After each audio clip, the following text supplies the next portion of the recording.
Hello and welcome back to year 492, week 16 of King Arthur Pendragon. So, our knights have become embroiled in some matter of import, and they are returning to Earl Roderick, the Earl of Salisbury, to report in about what they have experienced. So, yeah, you head on back to Sarum, where Earl Roderick keeps his court, and yeah, I guess you quickly secure an audience with him, and he greets you in his chambers, and he says, "Yes, tell me, Hearthrake, Elaine, Nidian, what trouble ails you? I see in your face you are concerned." I just look around. Yeah, Elaine. Yes, Sir Elaine, tell me. You're his son-in-law. Yeah, but I want To you be. to speak. I want you to do it. Well, I want to hear your voice.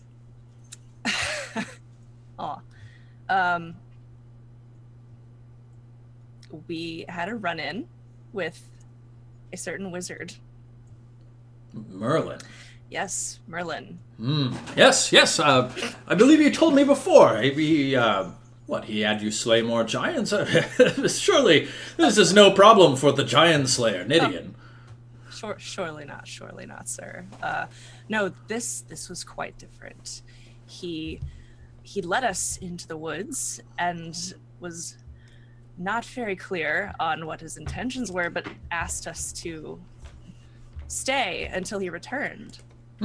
So we stayed, and when he did return, he was in a huff. He was running out of the woods, carrying something. We don't know what he had in his arms, but he took off. He took off, and he didn't inform us what was happening. And before we knew it, a group of soldiers with brown cloaks emerged from the woods on his tail, and Enemies of the realm? Pursuing the king's advisor, yes? No. Sir Brastius and his entourage. Sir Brastius, Sir Elaine, tell me more. Tell me, what of this run-in? What of this encounter? they said some wild things about Merlin running off with the child of the king. I don't understand this. How can this be? And did you see this? Had Merlin a child with him? We don't know. Unfortunately, we do not know. He had something. I do know that how could he have a child? Igraine did give birth to the king's child some nights ago. The word was sent out through the realm. But Merlin stealing the child and... While we were on garrison duty? Yes. Ooh. In only the last few nights, I just received missives, so it must have been a week or two ago. Ooh. This is most distressing, and for the three of you to be... Tell me of your encounter. What did you say? What did Sir Brastius say? He simply said that Merlin had stolen this child. And of course, you led them in pursuit. Merlin did not tell us where he was going. They pursued Merlin in the direction where he was going. And we left them to their business. We did not know who to trust. And you saw where Merlin, where he was headed. Only the direction. And roughly. You told Sir Brastius that. They were ahead of us. They've already were hot on the trail. I'm not sure that's the right word. Very well. This is...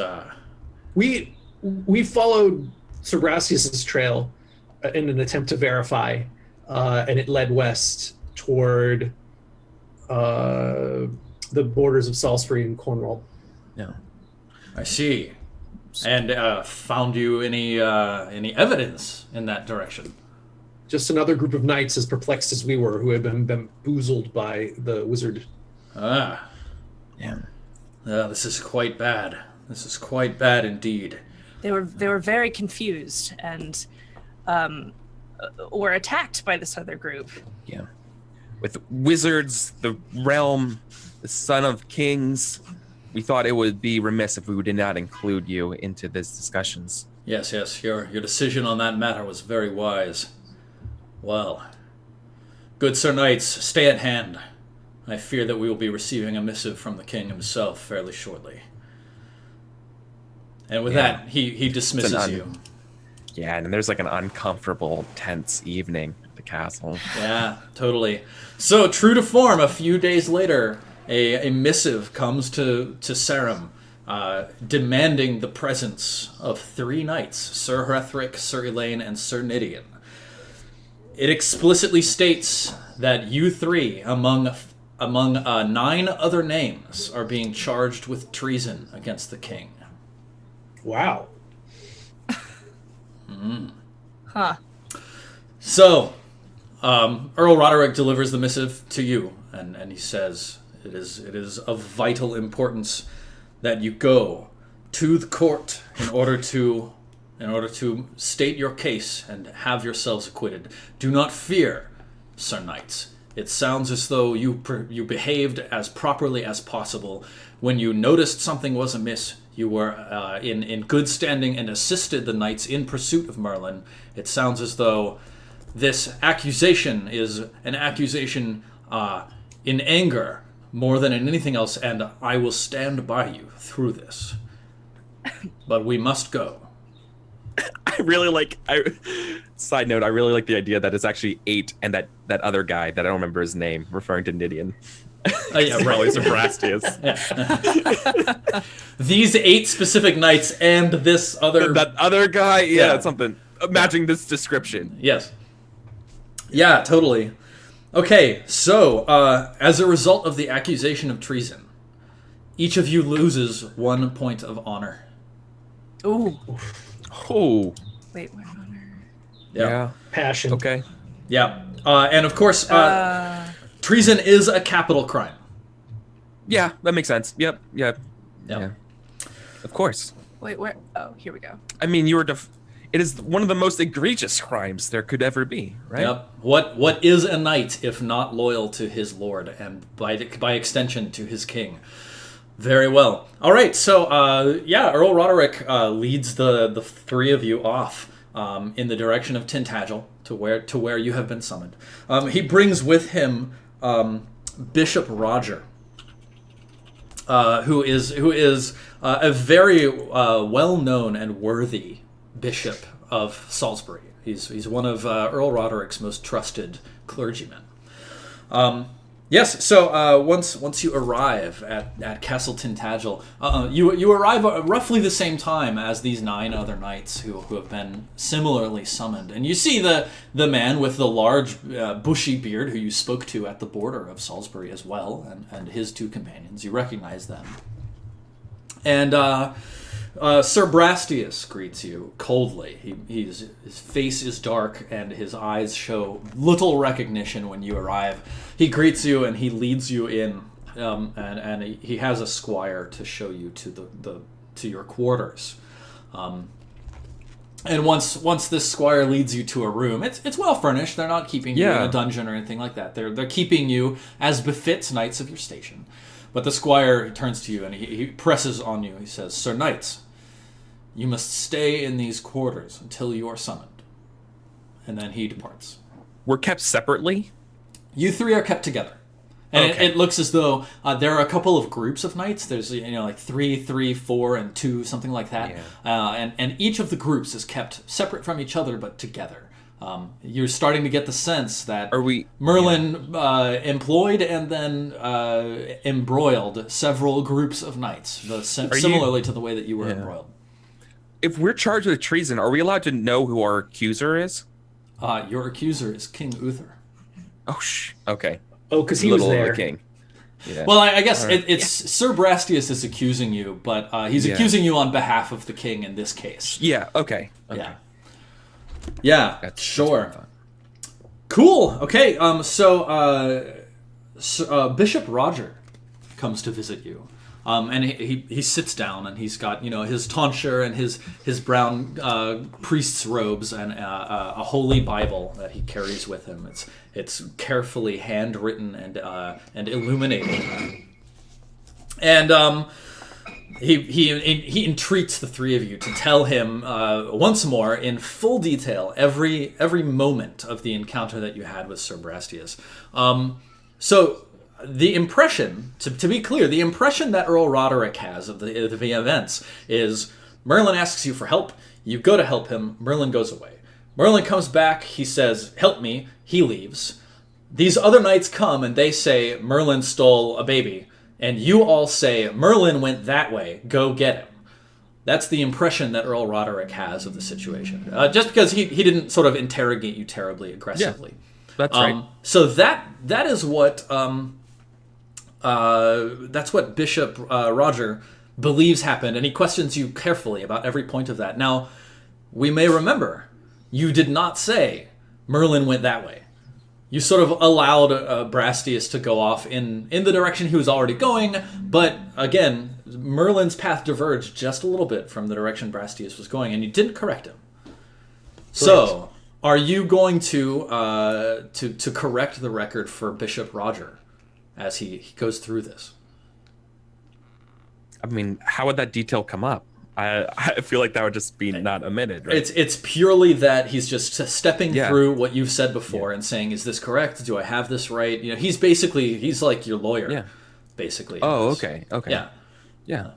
Okay. No, I'm not. I won't. And in fact, I won't defend myself. And if they wish me to, I'm not gonna accuse my companions. I'm not gonna impugn them. I'm not gonna defend myself. My record speaks for itself, and I will be acquitted before God. Excellent. So you correct the record and you say, we didn't point them in the right direction. No, because I don't want to get my companions executed. Okay. So I don't say anything. Okay. Yeah. Cool. Oh.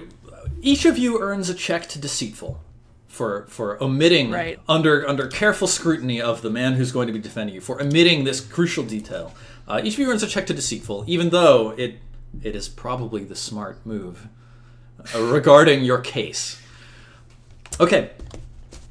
Cool.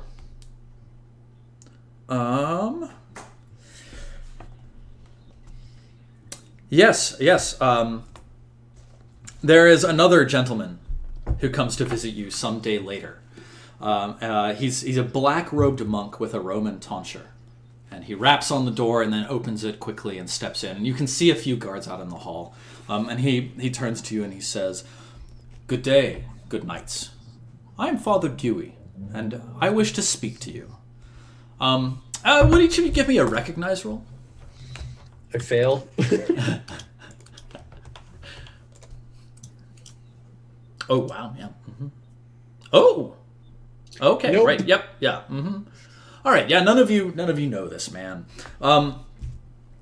Elaine, you're a pagan knight, aren't you? No, I'm... Oh, right, that was... I'm Aquitanian, but I'm, not... Oh, I guess I'm Roman Christian. That was Sir Ivan.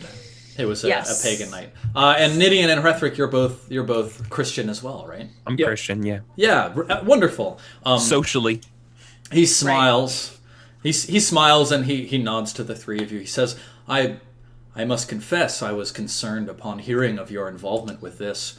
I know that the three of you have a friend who has strayed from the path of God. I speak, of course, of Sir Dwinwyn, who has not yet come to love the Lord Jesus Christ the way that we have. Especially Sir Elaine, I can especially appreciate your own faith, given that it and my own branch are so closely entwined. Now, tell me, let us discuss the events that have befallen you recently, and I will help make appeals on your behalf unto God for your innocence. Woof. Yeah. Yeah, and there's another afternoon of speaking and conversing and reiterating the same story that you've told before. And Father Dewey nods and he says, "Fear not, Sir Knights. your case is quite simple. It sounds as though you had a strong misunderstanding as to your duty. Merlin, that traitorous devil, he bewitched your minds. But unlike the other companions accused here, it sounds as though you were able to throw off the glamour that he cast upon you, due largely to your great faith and humble obeisance to the Lord Jesus Christ. And as a consequence, I am certain that the king will find you three innocent of any crime and wrongdoing. However, I must admit that I fear very greatly for your companions. Well, all the best. I am sure that we will be heard before Uther before too much longer. And then he walks out of the room, ducking back in very quickly to grab this heavy tome that he's carried with him, and peace be upon you, and then he leaves. Yeah.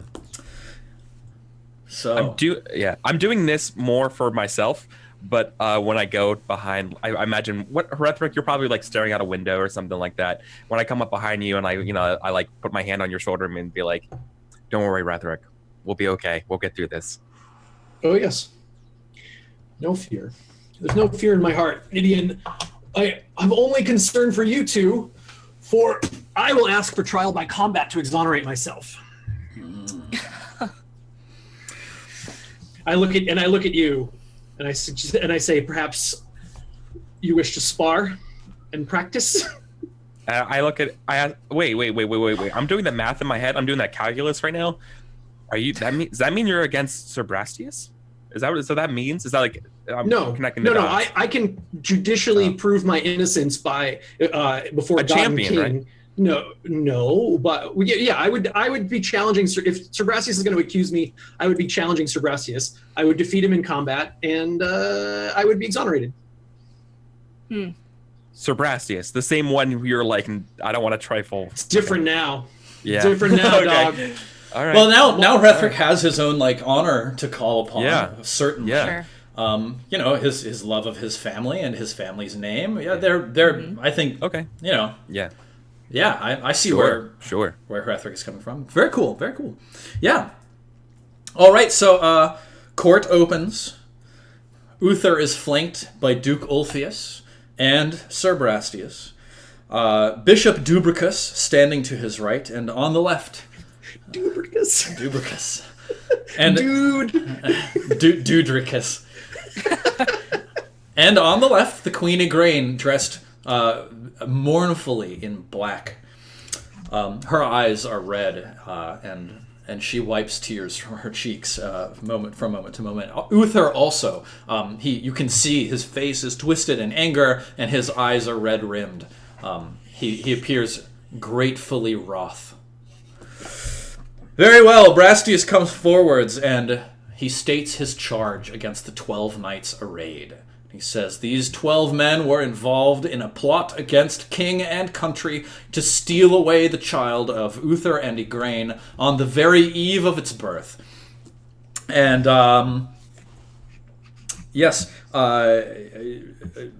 Uther asks Brastius, the trial is proceeding according to proper forms. Uther asks Brastius, on what basis does he make this claim? And Brastius recounts a complete summary of what his experience was that night. How he saw Merlin slipping out the postern gate, how he heard the cry from the nursing chamber that the child was gone, how he pursued Uther across the moors, across Cornwall into Salisbury and off to the northeast. How he met each group of knights in turn, and how each group of knights set upon him with fury in their arms, and how he and his men were forced to defend themselves with violence against these traitors of the realm. Yes, Uther asks each of the knights if the charges are true, and down the line, sort of sheepishly and mournfully, each group nods their heads. He gets to you three, and he looks at you. He says, Sir Hrethric, Sir Elaine, Sir Nidian, are the charges against you true? What have you to say for yourselves? Sir Hrethric, speak. I never raised my arm against Sir Brastius. And he turns to Sobrastius. Is that true? Sobrastius sort of pauses for a moment, shakes his head, and says, yes, Lord. It is true. It is true that Sir Hrethric, Sir Elaine, and Sir the other knight with them. It's and Uther actually steps in. He says, Sir Nidian. And Brastius says, yes, Sir Nidian. It's true that they did not raise arms against me. I encountered them in a glade, and I asked them in what direction Uther had gone. And they said that they had been employed by Uther, but they did not... By Merlin. By Merlin. Merlin had gone. They said they had been employed by Merlin, but they did not attempt to delay myself and my knights. And we continued on without being stopped. And Uther sort of nods. And he says, Sir Elaine, is this true? What have you to say for yourself? This is true, sir. We were performing our garrison duty and knew not of the joyous birth of the king and queen's babe. And had we known, maybe we would have been more curious of why Merlin was running through the woods. It is because he is a traitorous wretch! Merlin shouts, and the entire hall just falls silent. What you've got him flipped today, dude. Uther shouts. Uther Merlin shouts. ran. Yeah, right. Yeah. Thank you. The mask of Uther turns off. It's Merlin the whole time. Yeah, right. Yeah, exactly. I would like to say that. So Hrethric speaks up and says, "We have served Merlin admirably in the past, in small matters like the retrieval of a sword. So we had cause to trust him. But when I saw Sir Brastius's visage, I began to doubt. However, it was my heart also restrained itself because I know that Merlin can also Merlin is surrounded by glamours, and what looks like one thing could be another. So therefore, I must admit I cast some suspicion upon Sir Brastius." Yeah, motherfucker. Yeah. Uther grits his teeth and says, "Doubting my own men, but it is true. Merlin has many tricks, and glamour is one of his strongest." Uther turns to Nidian and he says, "And Sir Nidian, what have you to say of your involvement with these events?" That night on garrison duty, in the rain, when we first encountered Merlin, he told us that he needed a favor, that the realm depended on it. And our duty to the realm, well, of course, how could we say no? Without any further details, he led us into a clearing, into the woods, and there we waited as he went off. As wizards do, they did not tell us what their purposes were, so we waited until finally he came back and returned with rushed breath, as so everyone has said. And, well, we did not see what he was carrying, and he told us to delay the people coming. And then upon sight of Sir Brastius, we knew something was not clear. We did not raise our swords against him, against Sir Brastius and the retinue of other great knights. And, well, we felt horrible that we ended up belaying them on their journey for even talking to them. And as soon as we saw that the king was in the king's son was affected, that, well, what is Merlin talking about duty to the realm when we have duty to the king?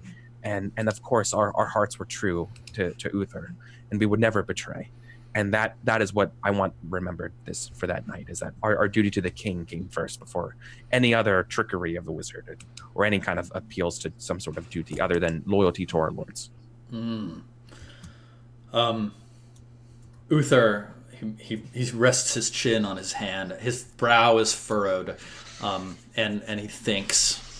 He turns to Igraine, and he whispers in her ear, and you can hear her whisper back to him, "No, my lord, no." And they hold a hushed conversation. And finally, Igraine, tears in her eyes, she nods. And Uther stands and he says, "Hear me now, you who are gathered here. Sir Nidian, if it were not for your father, I would not be standing here this day. He took a spear to the chest which was aimed for my very own royal heart. And for the love he bore me and the service he did to me, I dismiss charges against you, Pelin's son. But this will be the last time you may rely on your father's good graces to erase trouble hanging over your head. You are your father's son, but it is important for a knight to make their own way in the world. I look forward to seeing how you enhance your family's name, rather than simply benefiting from it." And that night I go into a cave with a bunch of bats and put on a bat suit.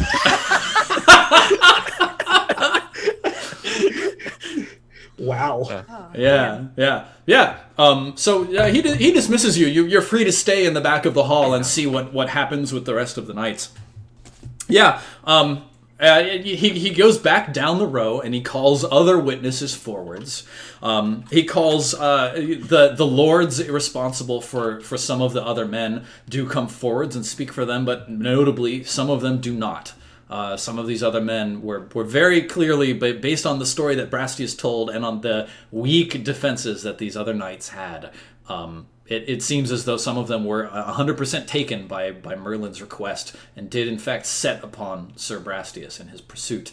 It comes down to you two, Sir Elaine and Sir Hrethric, and they call upon you to produce any further people who would like to speak on your behalf. And Earl Roderick stands up and he comes forwards and he speaks briefly, entreating the king to show leniency to the two of you, especially given that it has been firmly established by all parties involved that you were tricked. You did not know what was afoot, and you also, as soon as you had doubts in your hearts, you stood aside and you allowed Sir Brastius to pass. And Sir Brastius, he nods, he says, "Aye, they allowed me to pass, but neither did they aid us. They did not join us in pursuit. They did not give us guidance." And Sir Earl Roderick, he nods, he says, I know, but in these dangerous times, my lord, veteran knights are needed. Sir Hrethric has acquitted himself greatly on the field of battle, as has Sir Elaine. These two knights remember the service they have done to you and the realm in the past. Think of the good they can do in the future. Permit me, Sir Brastius, if there is a small difference of opinion between us as to who more loyally serves, I would be happy to take the matter up with you privately. Sir Brastius scowls back at you and he says, "Aye, if it be my lord's wish, I will take this matter up with you. I have no fear of that." And Uther sort of holds his hand to the side and he says, "We will let that judgment fall when I have heard the full extent of the case. If that be what is necessary, I will watch over the two of you as you sort out your differences and ascertain which of you has the right in front of the eyes of God. But let us continue hearing what has transpired." And he thanks Earl Roderick for his speech.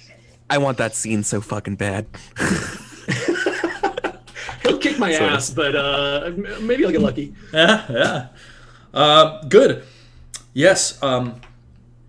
Father Dewey steps forwards. He says, please, King Uther, if you would. And King Uther cedes the floor to Father Dewey, who is apparently a very well-known holy man. The court hushes, and they all whisper behind there, and Father Dewey, Father Dewey.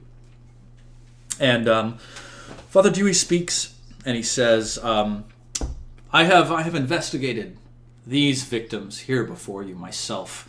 I have brought with me the holy word of God, and he holds his illuminated Bible aloft, and he says, I have seen with pure eyes and pure heart, and I have determined that without question, every man and woman here before you has been ensorcelled by the magic of Merlin.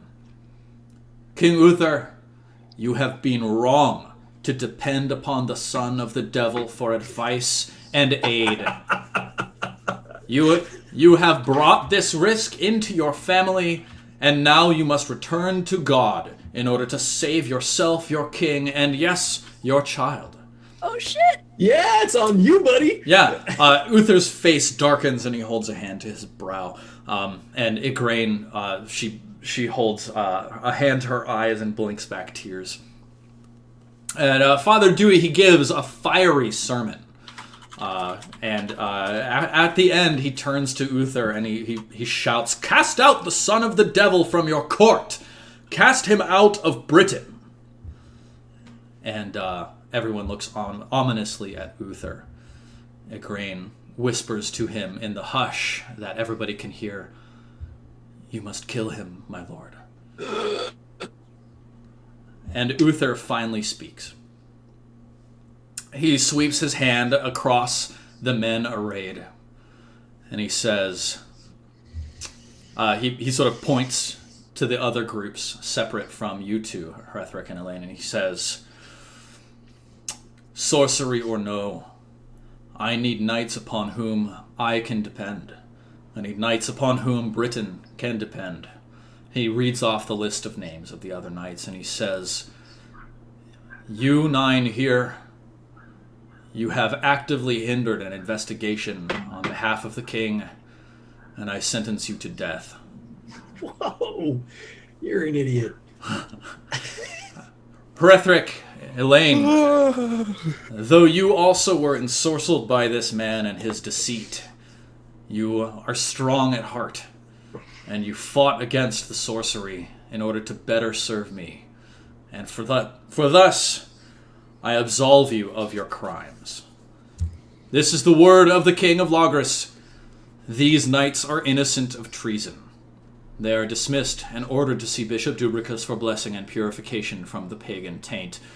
Furthermore, this court determines that Merlin the Enchanter was behind this, and he is hereby condemned to death by this court as an exile and a traitor to the crown, who has willingly and knowingly harmed the throne. Let this news be sent forth to all the lords and guilds for reading in public places. God bless us all. This court is adjourned. Yeah, God bless. Oh, shit. Each of you earns 50 glory. What? I want my fucking honor back. That's a really shitty conversion rate. Yep. -1 honor for 50 50 glory. Do we all have like a hate of Merlin now because he ducked our armor? Yeah, absolutely. I will. Honor. I will 100% allow you to develop a hatred of Merlin. Would you like to roll 3d6? Sure. Sure. Maybe I'll score an 18. This is pretty common for Pendragon, ye old hate of Merlin passion. Oh yeah, Merlin is a dick. Oh, Is this 14. So was this episode for 492 called "A Few Good Nights"? Maybe. oh my god. Is Uther played by Jack Nicholson? I can't ever get a good passion. Whatever. I am. Oh man. Oh, Elaine is not happy with I better Merlin. not run into that guy. Yep. Oh Yeah, wow, yeah. Sir Nudian yeah. also. I Yeah. hate Merlin twice as much as giants. Oh my god. That gives you Nice. something. Well, he threw you into a giant once, and then after that, problems Yeah. everywhere. And he ruined my name. He ruined my dad's name. That's true. I can't. Yeah. He made me cash that check. I have nothing left anymore. Yep, that's it.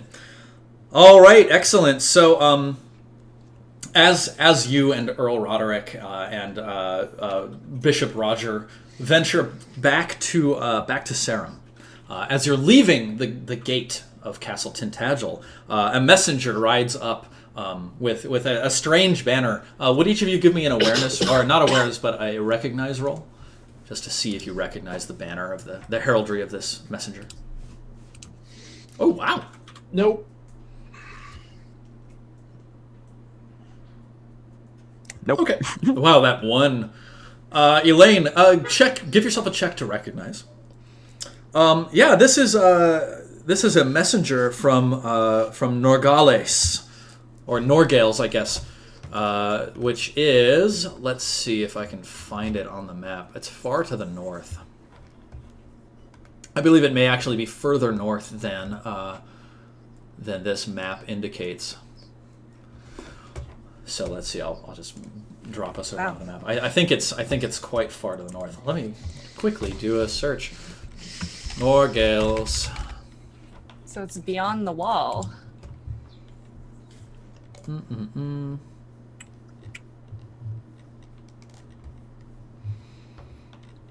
Yeah, I think so.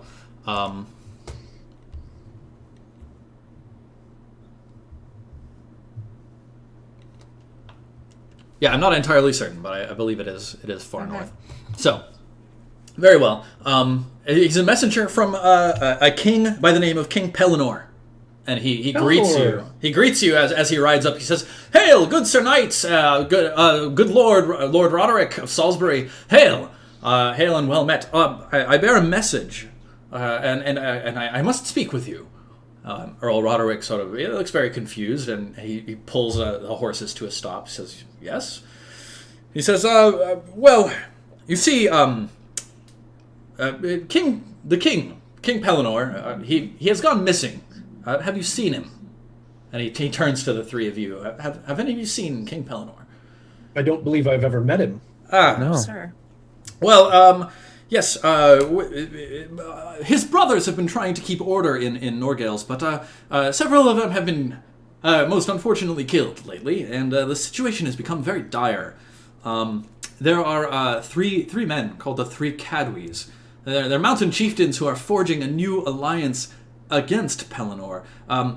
It is most tiresome, and really the king must give off this foolish hunt of his. It is. He seeks the questing beast. He says yes. He is enchanted or ensorcelled. He's cursed by love of the hunt. All magic is like that. It always has a dark secret attached to it. Please. If any of you see King Pellinor, you are likely to meet him in the wilds, away from civilization. He travels with a great pack of hounds, and he has a horn that he carries with him and blasts as he rides on the hunt. If you see him, please entreat him to return to his kingdom. We have great need of him. We will do so. Thank you, good Sir Knights. And he returns into the castle Tintagel to bear his message to the other knights and lords and king in residence here.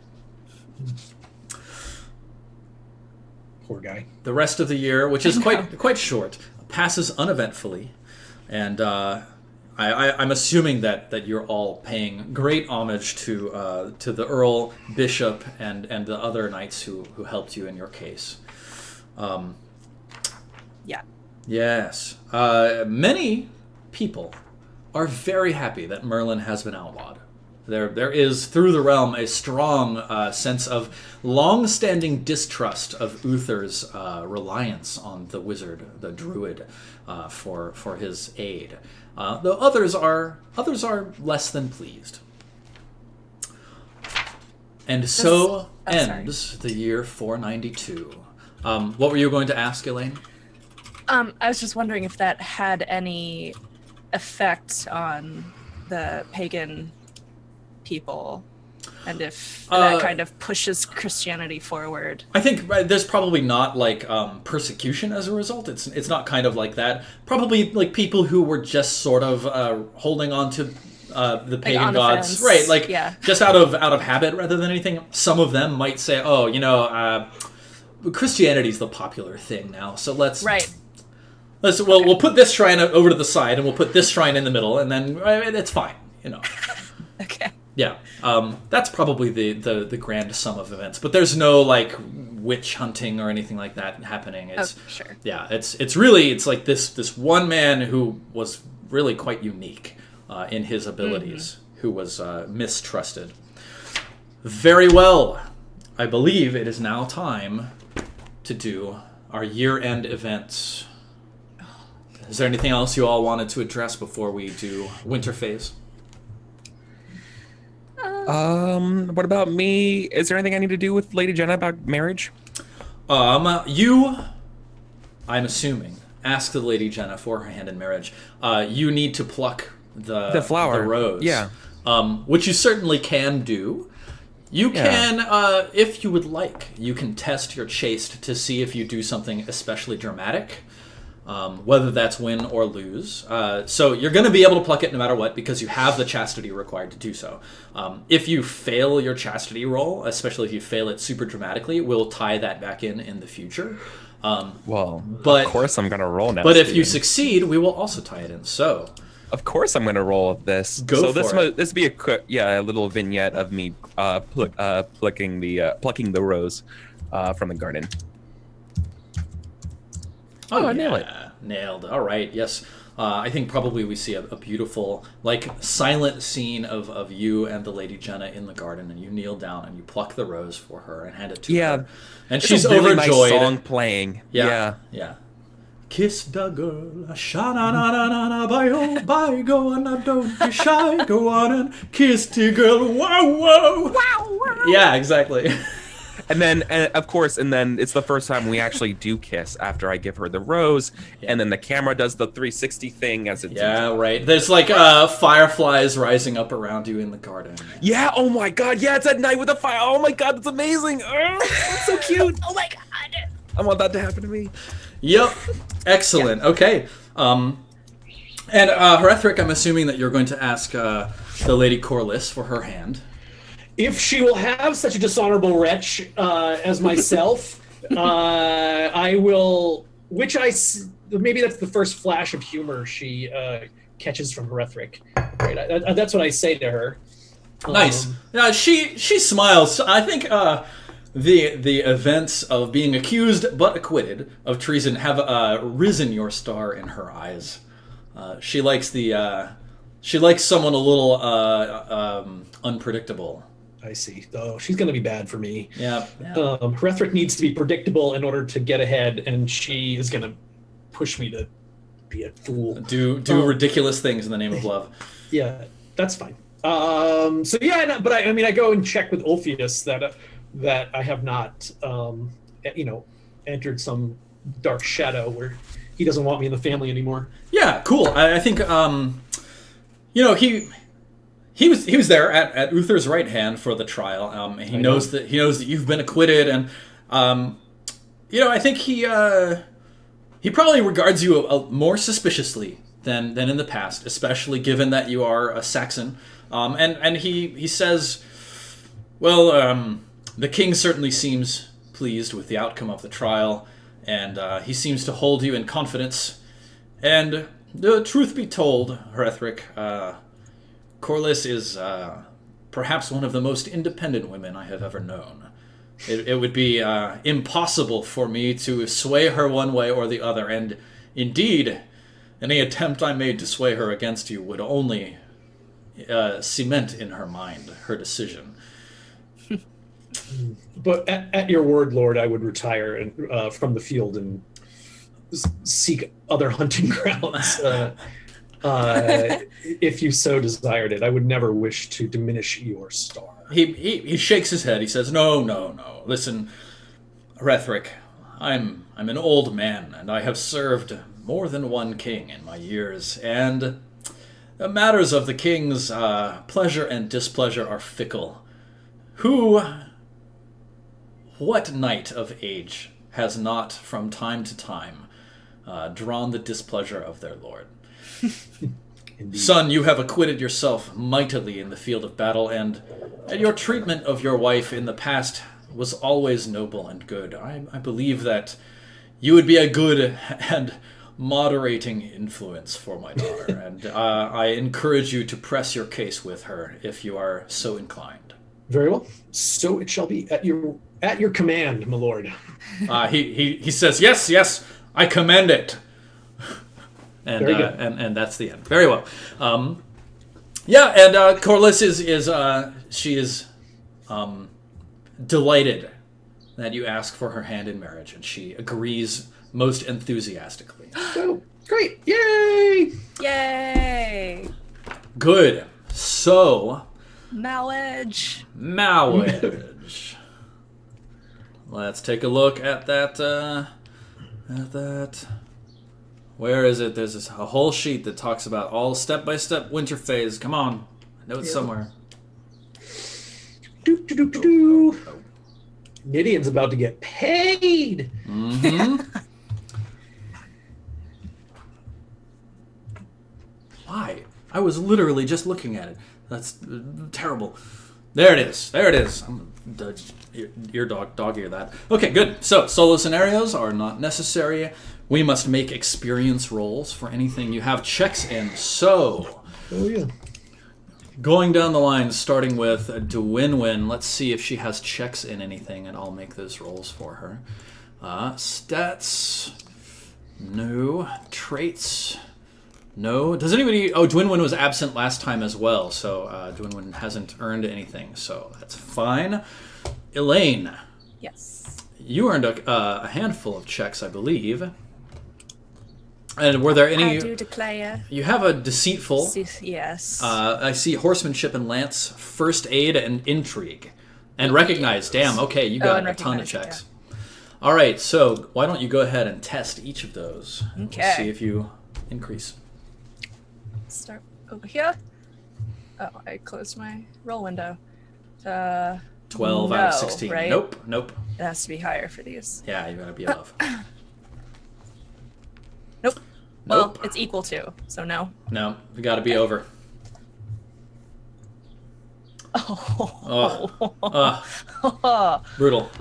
Oh, yay! Hey, check it out. Intrigue. Very nice. Intrigue. Cool. Oh, whoops. Recognize. Yeah. Yes. That's a useful one. Mm-hmm. And then deceitful.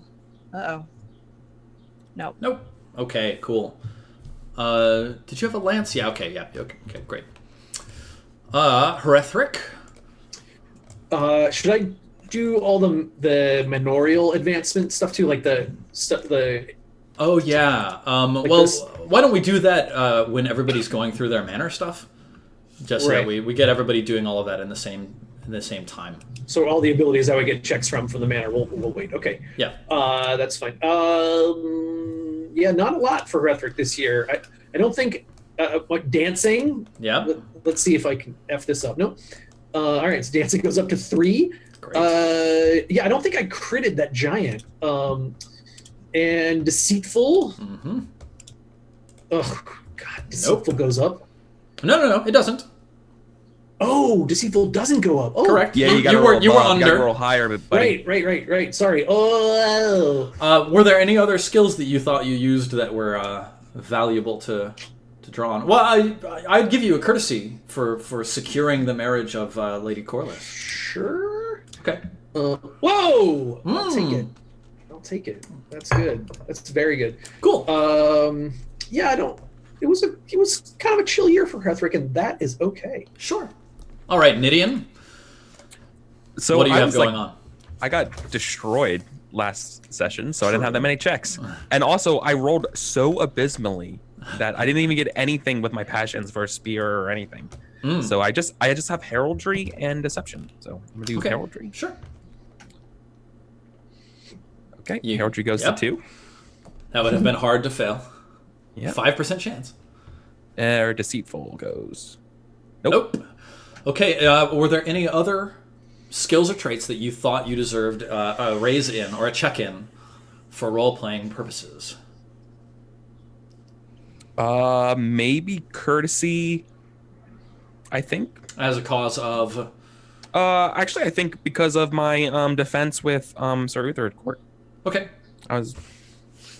In retrospect, I was totally thinking about. I actually wrote it in chat as like a retcon of mentioning that, hey, I'm Pelin's son, and that while Merlin may have always called for duty to Great Britain and the land, my family has always seen the king first. True. Like, Yep. so. Fair. Why don't you also give a check to your love of family? Yeah. I think going through that experience and just like being effectively saved by your family. Yeah. Okay. That's a good one. Okay. Cool. So courtesy. Yeah. So courtesy. Nope. And then on stats page, love of family. Yay! Yeah. Cool. Oop-a-doop. Very nice. All right. Cool. We don't need to roll for aging. And how old is your squire, Nidian? 21, but I think Rooster brings up a really good point right now.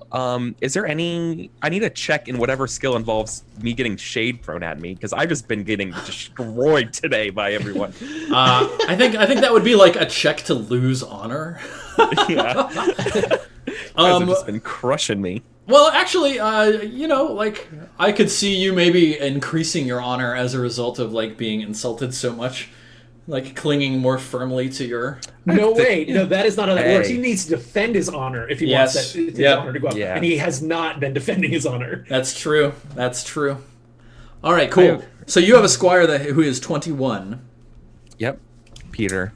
Let's see. There's actually a squire retirement roll that we have to make. Oh, he graduates? Yeah. You have a graduation ceremony? Esquire retirement roll each winter phase during step 3 roll for aging, which is the step we are now on. Check also to discover the fate of the squire. Roll 1d20. Sure. 9. There is no result. He does not vanish. So cool. Wait, so he's still in my retained? He's still in your employ. Elaine, Okay. how old is your squire? 20. Okay, yes, you also have to So roll. Elaine's a year younger. Okay, so D20? Yes. 11.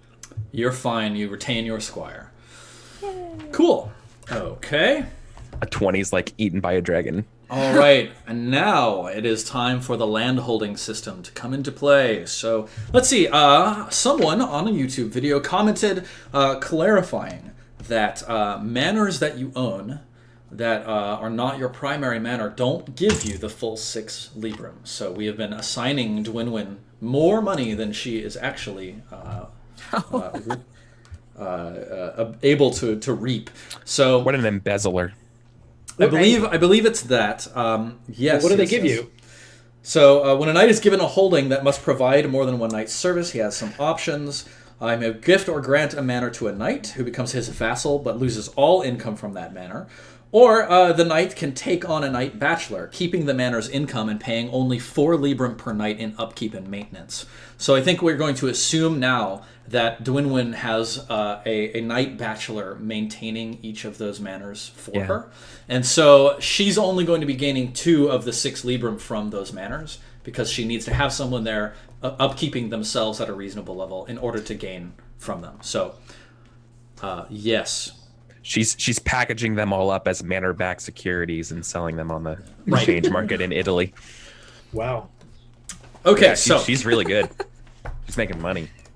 So let's take a look at that. So I'll go through Dwinwyn's manorial stuff, and y'all can go through your own. So this is the year 492. Whoops. 492. So normal income would be 6 plus 2 for each additional. So she has 36, so that's 5 additional, so 10, so 16. Cool. So go ahead and put your expected income in that first column. Let's do the investment income. So that's going to be, oh, it looks like she has no investment income. Unless the vineyard gives investment income. Let's take a look. The vineyard doesn't come to fruition yet. Right. Let's see, vineyard. So its income is 1 to 6, maintenance is 2. And it takes how many years to come to fruition? I don't have the book of the manor in front of me, but a lot. Like, didn't her vineyard burn down and she have to rebuild it? Yes. Her original vineyard was destroyed in a fire in the year 489. Right. Oops. Cool. So let's see. I'll take a look at the vineyard here with the book of the manor with me. Enhancements, developments, common structures. Right.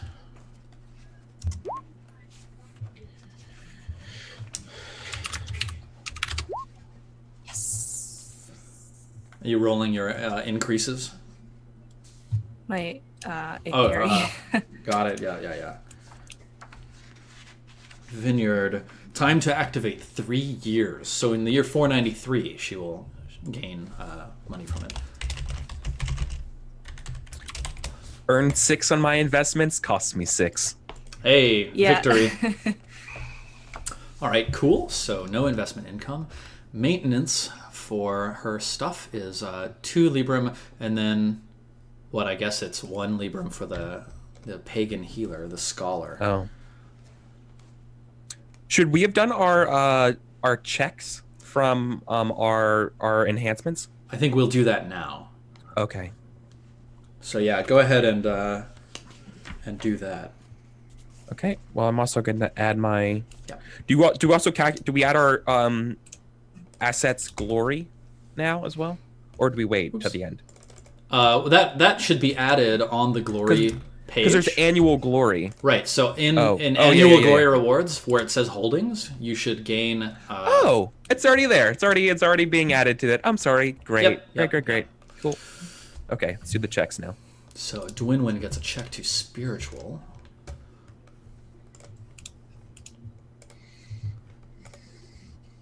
Does not increase her spirituality. Okay. I believe that's it. Yep. Cool.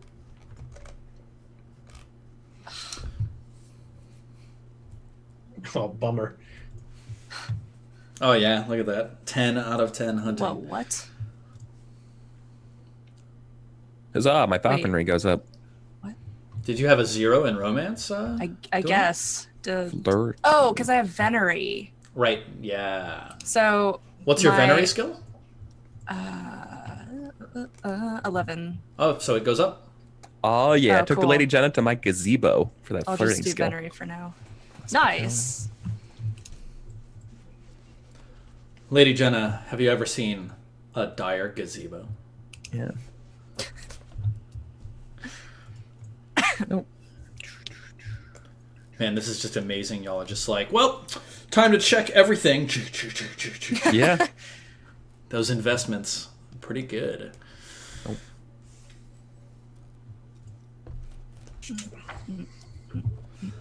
All right. Alright, I only earned 1. All right, so is that it? Everybody's finished making their checks? Yep. Mm-hmm. Cool. Everybody roll on the manorial luck table. So, Herethric, roll 1d6. Calamity. Yes, Calamity for Herethric. Yes. Roll 1d20.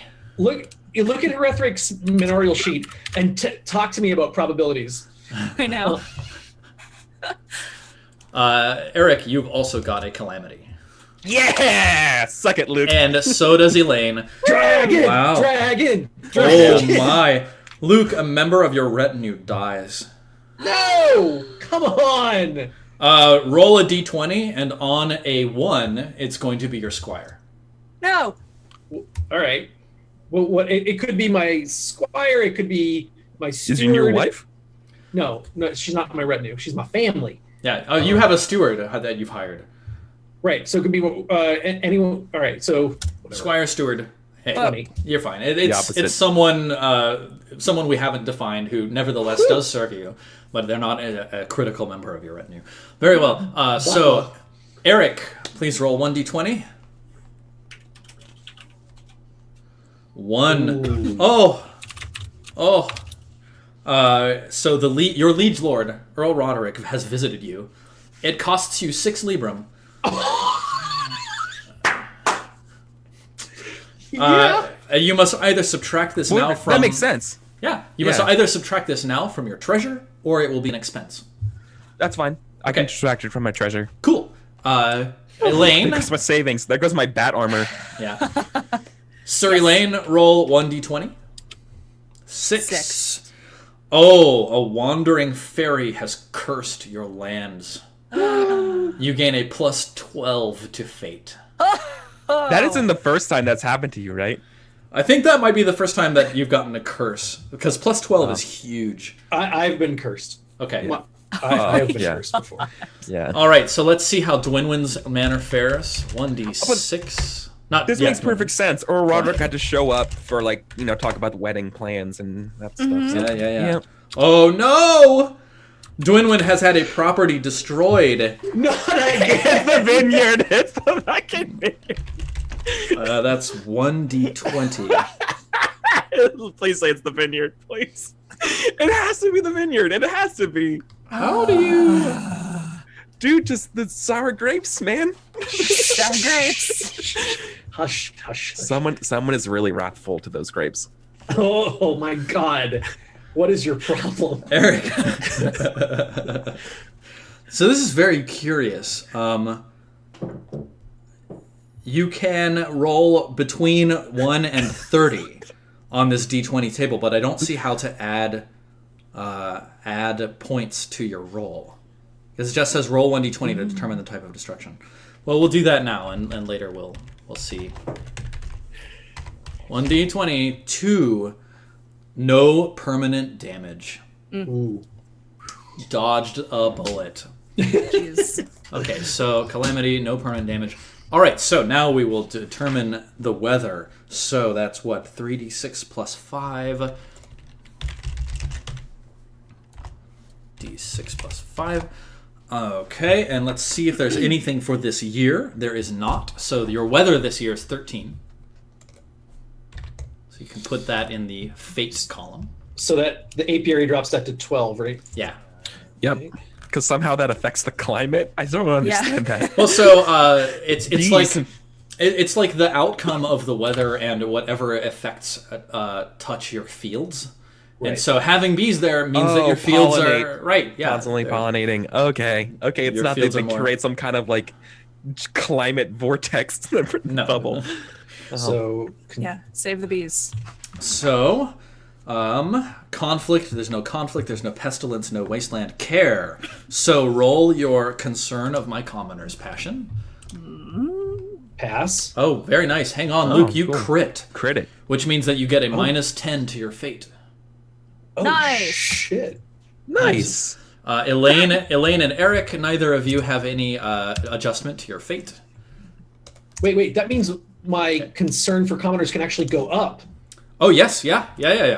Roll on that to see if your concern increases. Should I? Yeah, for next year. Should I do it now? Just take. Okay. Yeah, just do it now. Do it now. Oh, fuck you! Terrible. All right, so those of Our you, Jesus giveth and our Jesus taketh away. right? Yeah. All right, so those of you who failed, you have a 0 for your care. So your misfortune is just what the number says, and that's true for Dwinwin as well. So Steward versus that, right? yes, so I'm going to roll for Dwinwin, and then I'll go for each of you. So Dwinwin's misfortune was a failure, and her stewardship was also a failure. So double failure, I think, is just a normal result. So let's see. Misfortune's eyes rolls fail. So she gets a regular income this year, which is ×1. Okay, good. And now I'll pull up Elaine, and we'll do you next. Okay. Let's see here. No. I have a 24 fate. Yeah, that's pretty rough. Okay, Easy. so your Easy. misfortune is a success. Roll your stewardship. You have to beat a 6. Oh, Oh, Terrible. So that was a success, and then you had a partial success, which I guess is a tie. Yeah, so your results are regular, actually. woo. okay. Yeah. Whew. Okay, cool. Let's do Herethric. Talk to me. What do you got? For Oh wow, that 2 calamity this year. Oh no. All right, I pass. Yeah, so your result is it's a regular. Yep. That's terrible. Well,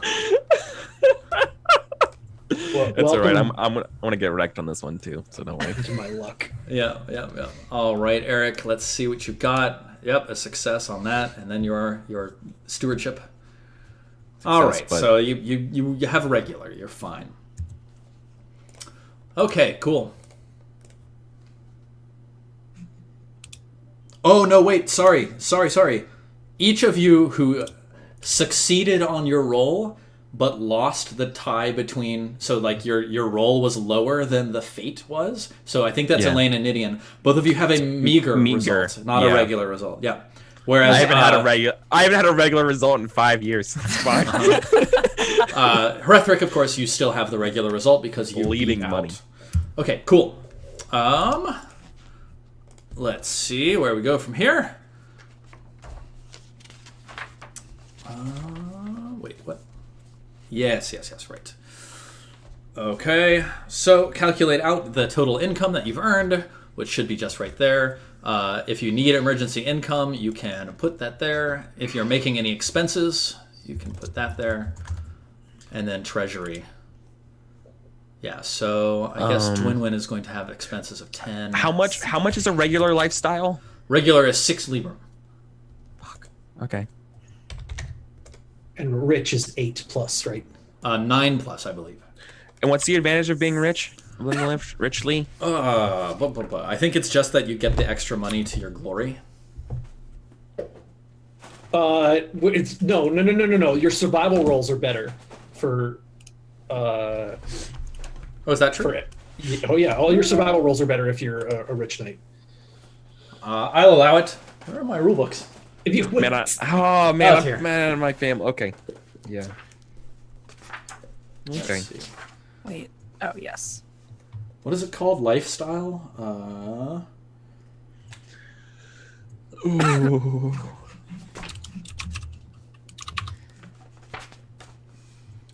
I want to buy. Oh, that's so big. Okay, so then I lose 3, or no, round up. When you earn an income of a partial, I've been rounding down. Is that right? Sure. No. So like my income is 3.75 libram, so I've been giving myself 3 libram. No. You take the fractions. You keep the fractions. Oh, Sure. Makes sense. Okay. It's money. Libram are broken down into much smaller denominations. Let's see. Winter phase. cool. And then I get an extra 1.5. Effects of maintenance. Here we are. Rich knights. Yes, the knight receives a +1 modifier on child survival and +3 on child birth. Yeah, absolutely. Cool. Speaking of which, we should make those rolls. Okay, so we've completed our economic circumstances. We need to make stable rolls. I don't think any of you have a special horse. Well, no, Hrethric still does, right? I do. All right, roll it. Oh boy. Where am I? I'm at 13.5 cash. Wait, what am I? I roll 1d20, right? 1d20, yes. Sorry. How old is your horse? I don't know. I got him in second year. So 486, which means he's what? How old is your horse? It's Right, 492, so 86 to 92 would be 6 years. So you're fine. But next year, your horse is going to have a -1 on the horse survival table. All right. And a cumulative -1 for every year over 7. Okay, cool. Family roles. Now, Luke, you have a grand wedding with the Lady Corliss. And let's see, she gives you... Yeah. We have to find some things. She has a dowry of 12 libram. Oh, that's nice. And as in addition, let's say she's got 10 D100 glory. Oh, just roll. 10 D100. You earn 420 glory. Nice. Blaze it. Dopeness. Yep. And the Lady Jenna.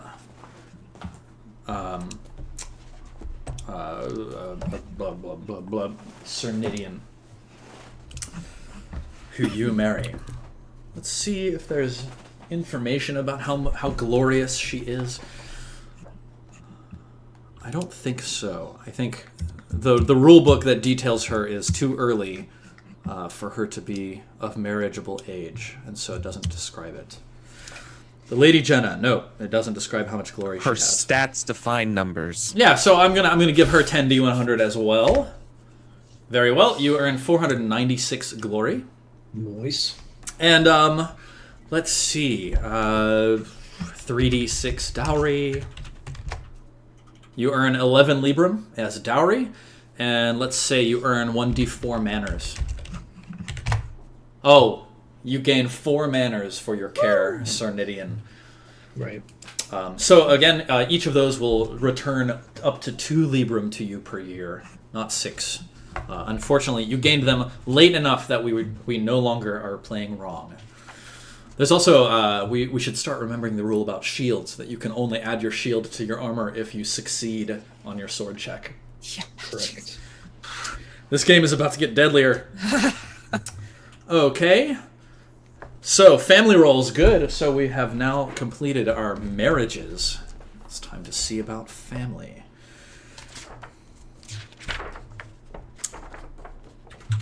So, let's start with Luke. Would you like to roll on the childbirth table? Yeah. All right. Roll a d20. 19. 19. Oh, wow. A child is born. Yay. And roll 1d6.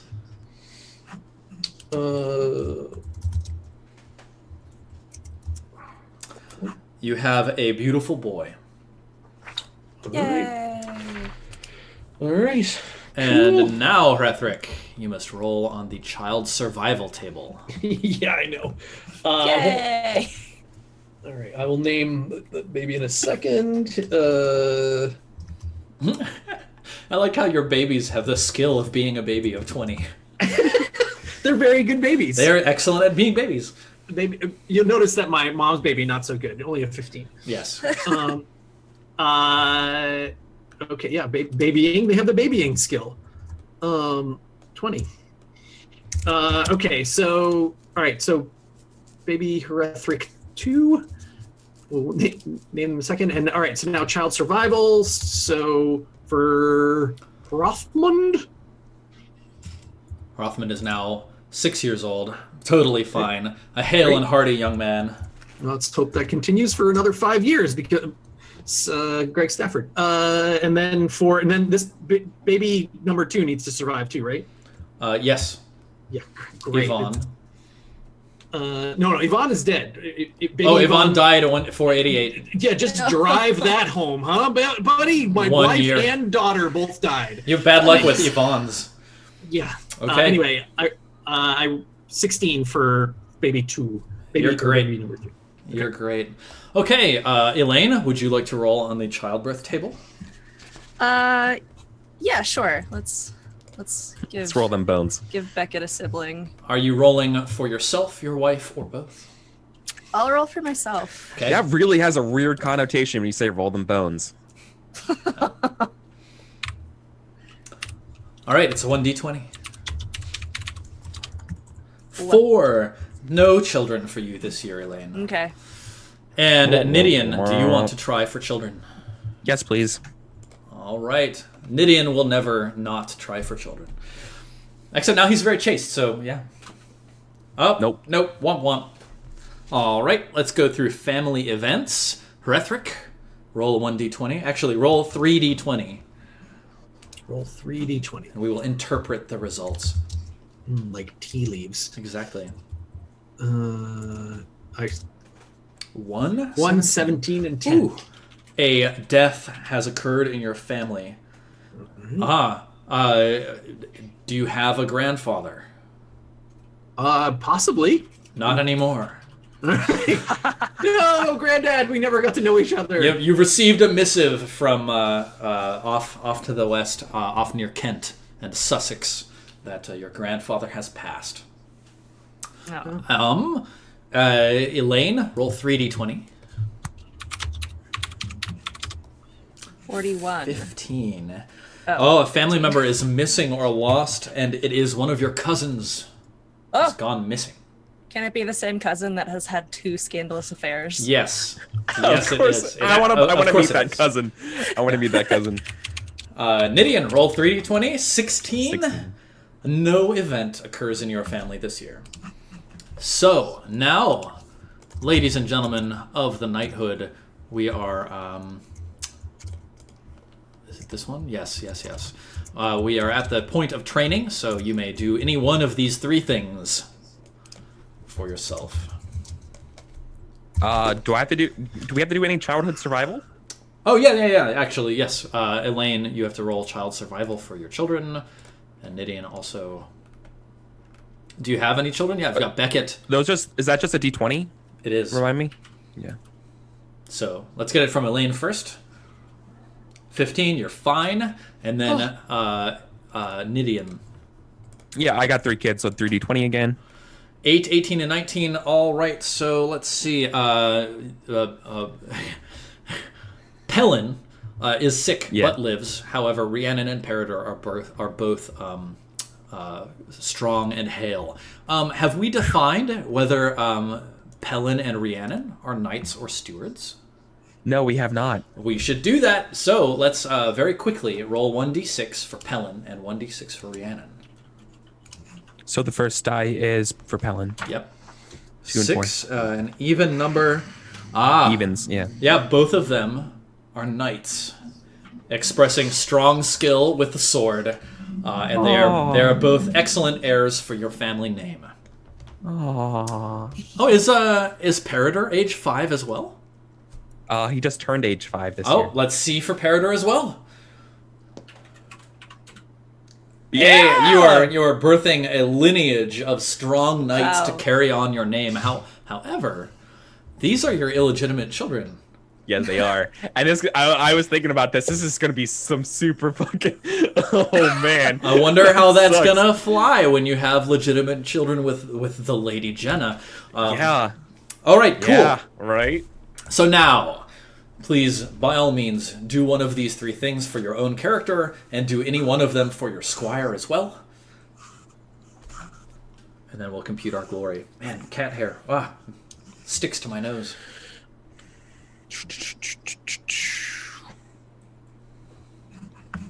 I'm increasing love of family to 19.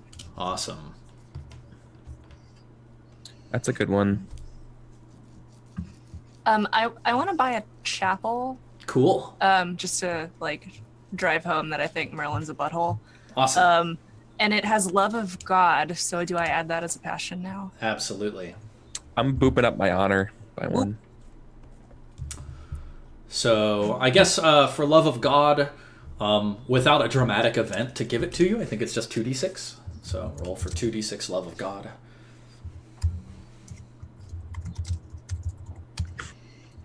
There you go.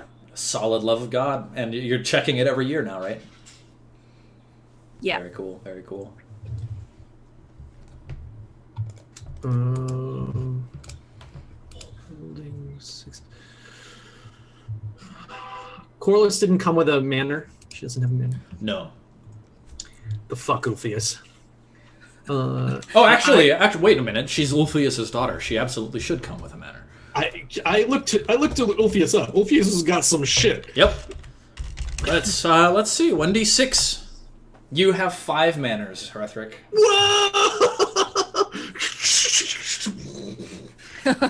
Yeah.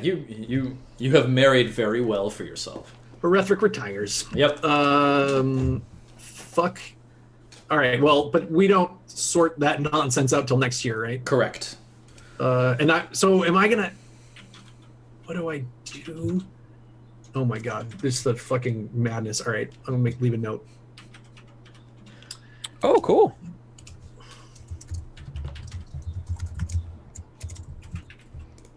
I have booped over 4,000, so I get another one of those things. Yep, I get another bonus glory point. thing. Yep. So you do add that bonus point from glory after you compute your glory for the year. Right. What was I looking up? Oh, right, manor glory +3. So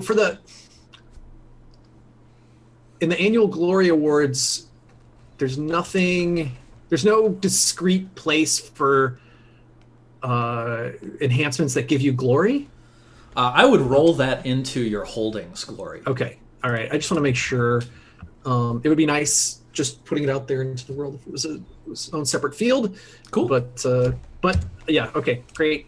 Yeah, buddy.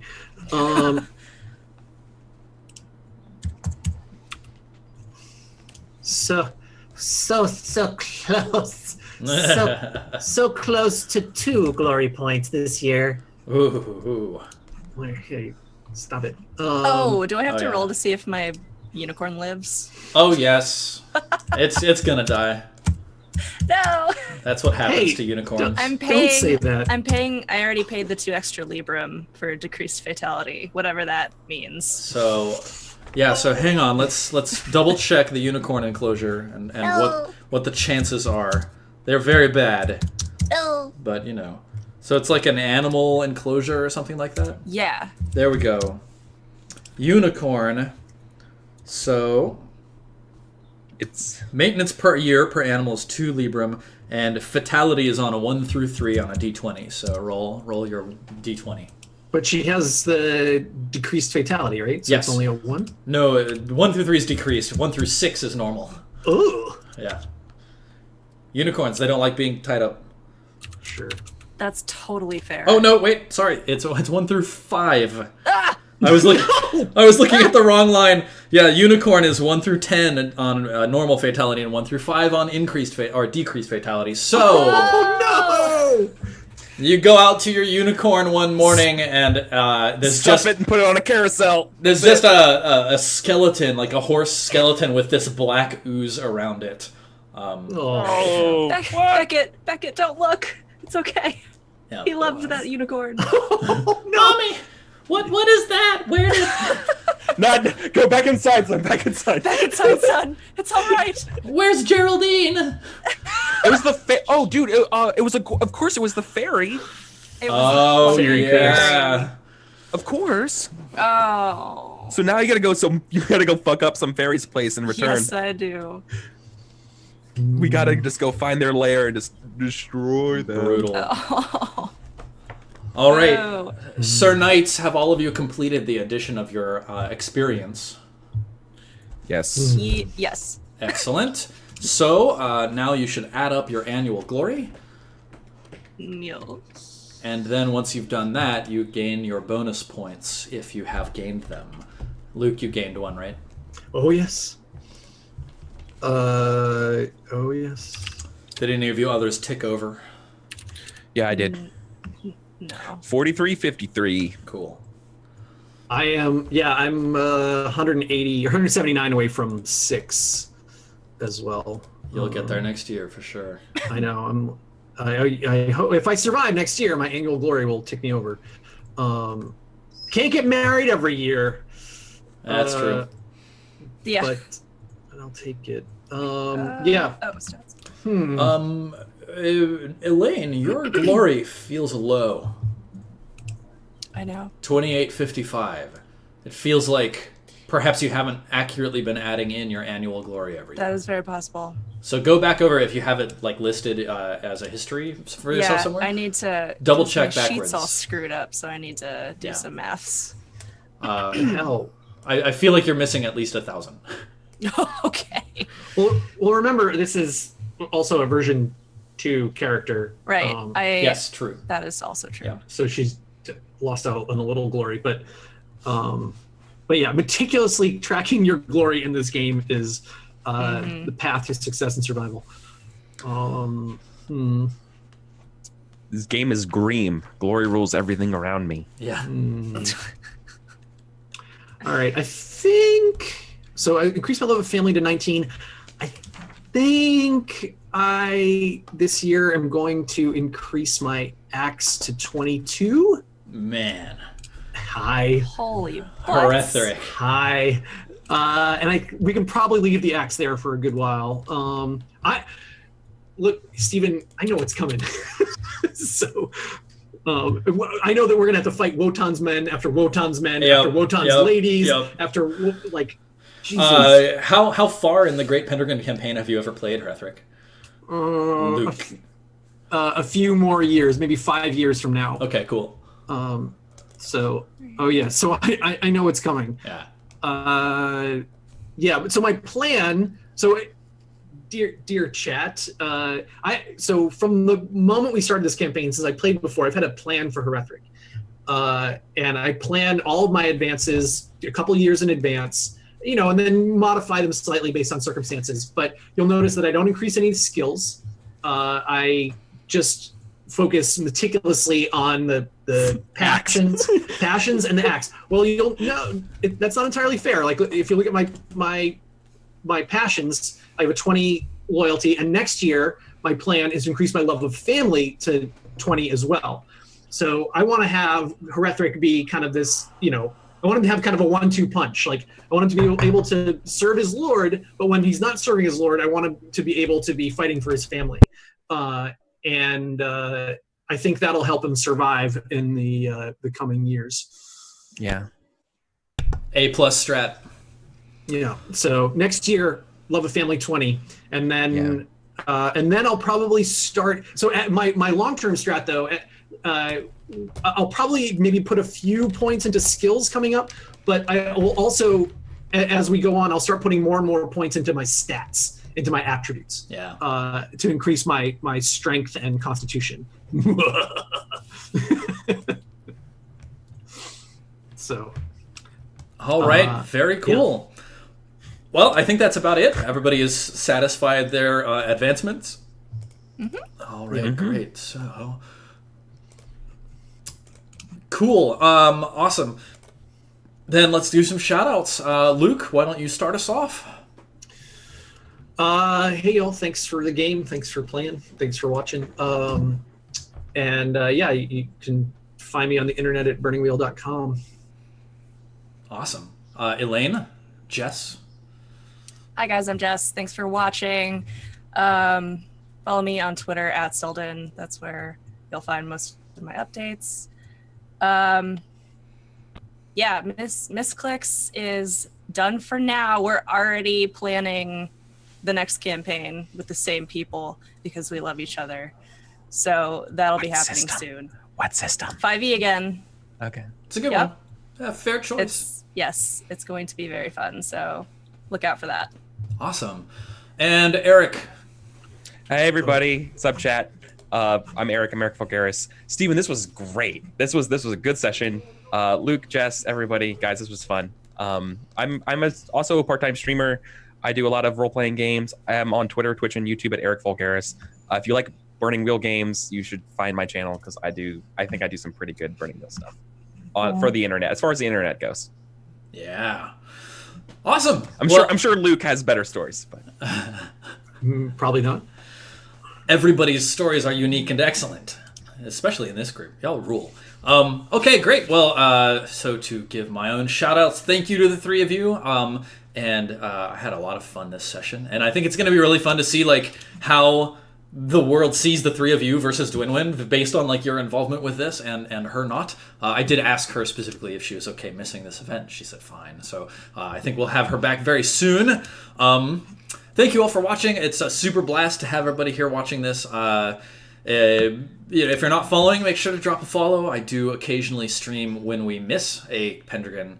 So, for example, last week, you can find on my YouTube channel the adventure design that I started kicking off, and that's always a lot of fun to do for y'all. So, at the end of these sessions, I like to give a shout out to those of you who chose to resubscribe or cheer during the show. I have a list of the people who gave me a follow today, but I know not everybody is super keen on having their name blasted out when they follow. So I see you and I thank you. Those of you who subbed or cheered today, Wayfarer V cheered 90. Thank you very much for your support, Wayfarer V. I really appreciate that. Motlias just subscribed. Thank you very much. Frozen Tortoise subscribed. Venom 65656. Digital Wolf Midnight God. All brand new subscribers today. Thank you all very much. Yeah. Welcome new subscribers. Noxwar resubscribed for 9 months. 9 months. Welcome back. Your Twitch baby has been delivered. Oxcuritas and Chaotic Corn Dogs both subscribed. I know Chaotic Corn Dogs is returning, even though it's been a little bit. So thank you very much for your support. And that is all for today. And we will see you all next time. So have a wonderful afternoon, and we'll catch y'all later. Thanks, guys. Bye, everyone. Bye.